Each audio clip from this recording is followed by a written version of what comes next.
sahi side ya Raila kumenuka kidogo because one of his longest bodyguard and aide Wednesday, was it yesterday? Yeah, Wednesday alipass. Amepass. After 2 weeks in hospital. Man, is it sending a danger to that guy? No, I don't think so. Alikuwa ameamini sana huyo msee, sana ni atamsaidia. Yeah, and unajua wanaume na value loyalty sana. Ati nilisikia yeye amekuwa bodyguard kwa hiyo lineage nini ya nani ya exactly. Odinga family. Alikuwa bodyguard wa Jaramogi Oginga Odinga until akapass.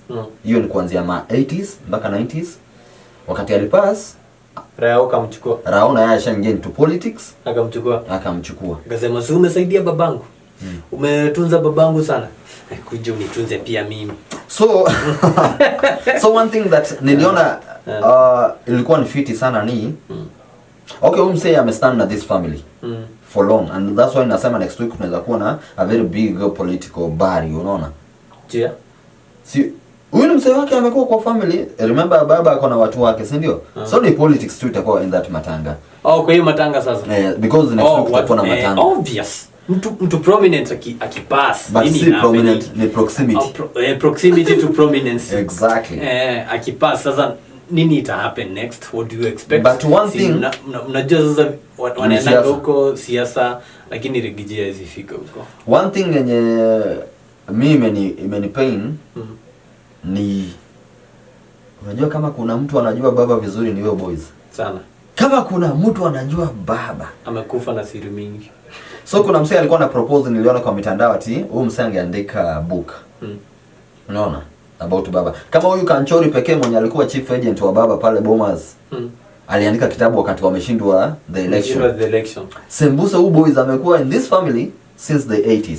Angeandika hata huyu si boys, huyu jamani mzee sana. Ni mzee. Because kuna kijana fulani anakuanga hapo kando yake pia. Najua yaacha vacuum but kuna boys anakuanga hapo. But the other thing ni umse kama angeretire angekuja kuandika book because unajua yeye kama security expert haezi toa siri za ati alikuwa amesomea wapi hizo mambo. Watu walikuwa wanasema wazee huyu msee ananusa grenade like 4 kilometers away.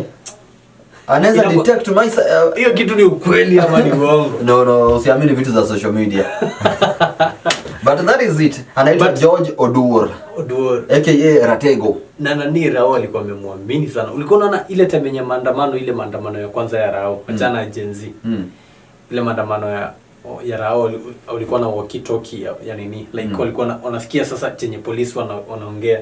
So walikuwa na intel to that extent, like wakisikia polisi wanaenda hii side, ndio maana Rao alikuwa anawazungusha sana. But you know, unajua politics is a very dirty game. Hapo ndio unafaa ujue hivyo. But the other thing ni one rule of a bodyguard. Never leave your client. Utakuwa na hapo, unaona? Yes. So it is a big blow to the family, but ameserve miaka yake vizuri. I think wanaume tunafaa to learn from that. Kama uko na kitu fulani una stick to it, maze focus on it. Because huyu msee ameona baba akiwa prime minister, akikuwa opposition leader, wamekula matia gas. But wewe uko job yako. Okay, hiyo short illness ndio tujui ni gani. Yeah, because sasa unajua mambo ya matajiri nayo huwezi jua hivi. Huwezi jua, inaendanga tu hivi tu. But remember amekuwa like 2 weeks na hatujaona any vacuum in the security detail ya baba. Wewe msiange retire kitambo enjoy pesa. And then one thing yenye me stand out ni huyo boys alikuwa very accommodative. Ako kazi yake but pia anajua kuna kitu moja nilisoma anasema baba ni mtu wa watu. Baba anapenda watu alafu watu wanapenda baba. So alikuwa amecreate that space yenye unaweza interact na baba. But kuna penye hata yeye anajua kuna boundaries. Anakuondoa. Because hata MC akiwa na bodyguard kumufikia bana hapa MC uko na bodyguard. MC wana haya goons. Ama bodyguard. My MCA ni my youths. So I'm trying to goons. Nakwambia kuna msee akikuwa na bodyguard. Okay, wasanii si Diamond ako na bodyguard. Diamond. Unakumbuka alikuwa na jamaa fulani alikuwa Mwarabu. Diamond kama Ubina uko na ule msee tunye hivi na uwezo mfikia. Diamond nani? So unaona huyo msee ndio maana amependwa sana because you can see the political status ya Raila Odinga. Raila ni mkuu. Alafu unaweza muaccess somehow, si ndio? Na akaona bodyguard, unaona? So alikuwa mse relaxed, anafanya kazi yake, alikuwa anajua venye anaihandle.